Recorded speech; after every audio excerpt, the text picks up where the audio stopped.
All right, so good morning. My name is Bakari Sellers. I'm a lawyer at the Strom Law Firm in Columbia, South Carolina. We're a civil rights firm that is in multiple jurisdictions around the country. I have Robbie Bell with me to my right from Osborne Francis, and I have Jim Bannister with me to my left from Bannister Wyatt Stalvey in Greenville, South Carolina. And we actually have this unique yet tragic honor of representing the family of Thiru Shaba, who was killed here on the campus of Florida State University. And so first of all, I do want to say this. I'm from the big city of Denmark, South Carolina, where we have 3 stoplights and a blinking light. And my mom and dad were always pretty clear that they taught me that the 2 most important words in the English language were the words thank you, and they're not nearly said enough. And so usually when I'm in situations where I do civil rights work or cases around the country, it's an adversarial relationship or antagonistic relationship. And I just want to start by level setting here and saying thank you to Florida State. Thank you to the community here in Tallahassee. Thank you to Aramark. Thank you to the president of this amazing university. Thank you to the Board of Trustees, the General Counsel. Thank you to the Director of Communications. Thank you to the students for their prayers. This has been a very traumatic time for all involved. And I just wanted to start by simply saying thank you. I also wanted to say thank you to the governor. For some of you all who may know me or may have seen some of my other work, Ron DeSantis and I may not be on the same page on a lot, but the way that he stepped up in his leadership during a time of crisis says a great deal about his leadership. And I don't know if he'll take my thank you, but on behalf of the family, I do want to say thank you to the governor of Florida. And last but not least, thank you to law enforcement. Law enforcement did yeoman's work, and not just arriving at the scene, but everything they've done since then. The reason we're here today is because the Shaba family just wants individuals to know their heartfelt sense of gratitude, but also we're asking for a thorough and transparent investigation. We believe that that's necessary for healing. We also believe that that's necessary so that incidents like this do not happen, not just anywhere else in the state of Florida, but anywhere else in this country. We had a funeral that buried a great man last week, and the only conversations that our family has had with law enforcement were when they were notified of his death. And so we're asking that there be some level of transparency. We're asking that there be thoroughness so we can find out the what, the when, the why, and the how this occurred.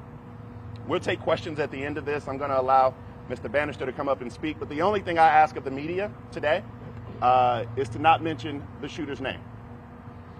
We are not in the business of lifting up people who cause that type of harm and damage to our communities.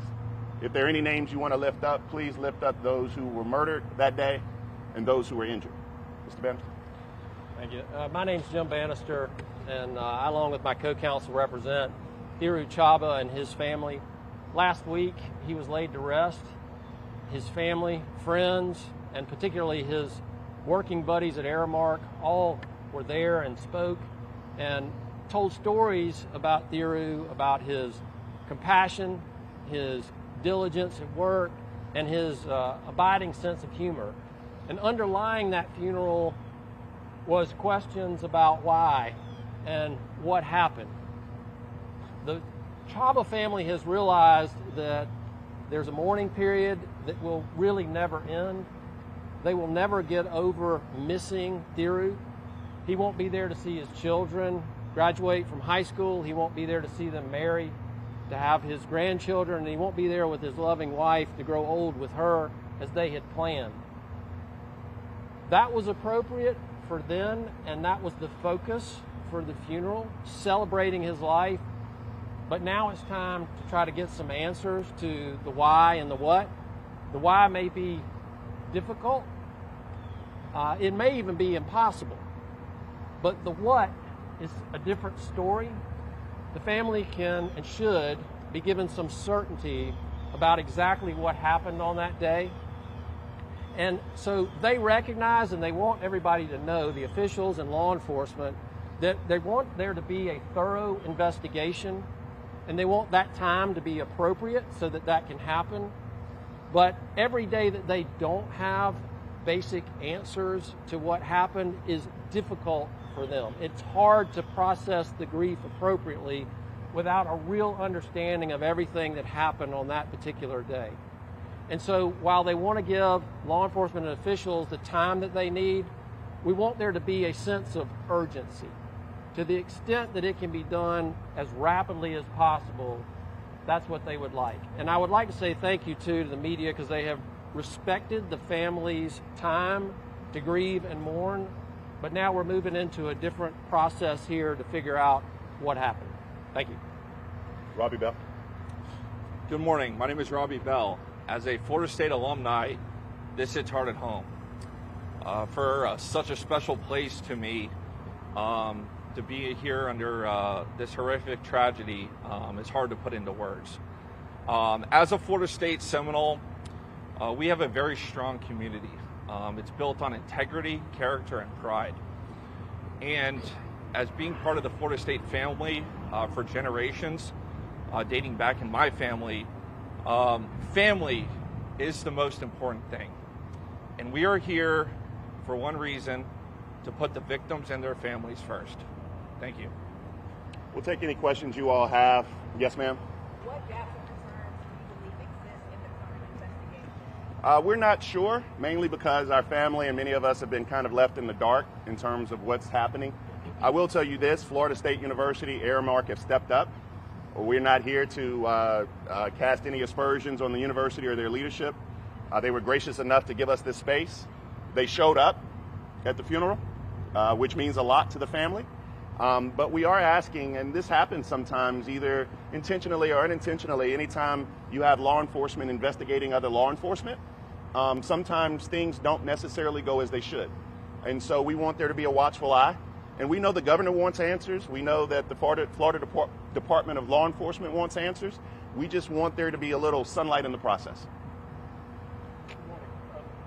Despite FSU's cooperation so far, if and when there's litigation over Mr. Chaba's death, will Florida State naturally be a defendant of any legal action? Talk about that a lot. I don't know the answer to that question. Like Mr. Bannister said, it's a lot of questions that we still have remaining.